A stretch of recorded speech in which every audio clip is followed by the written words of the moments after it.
Hello বন্ধুরা, আমার বাড়ি আরংঘাটা। বন্ধুরা, আরংঘাটা মানুষ নামে একটা জানোয়ার থাকে, সেটা আমরা কখনোই আগে জানতাম না। সেটা আজ আমরা জানতে পারলাম যে আরংঘাটা মানুষ নামে একটা জানোয়ার থাকে। তো সে জানোয়ারটার নাম হচ্ছে ফিট বিশ্বজিৎ। তার নামটা আমাদের বলতে মুখে আনতেও ঘৃণা লাগে।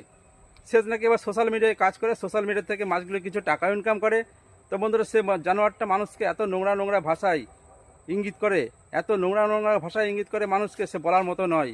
সে নিজেকে মহান ভাবে মনে করে, বড় হনু হয়ে গেছি আমি বড় দাদা হয়ে গেছি।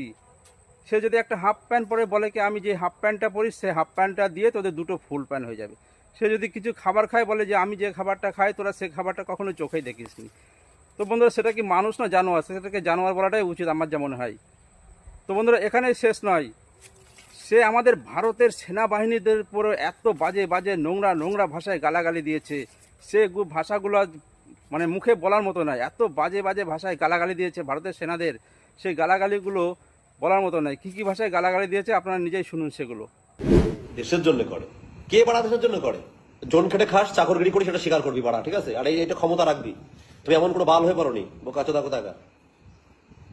তোমাকে মাইনা দেওয়া হয় বলেই তুমি ডিউটি করো। তোমার বোকাচোদা 2 মাস মাইনা না দিয়ে তোমার গাড়ি ঢুকে যাবে সব তোমার ডিউটি, বোকাচোদা কোথাকার বাল, ঠিক আছে?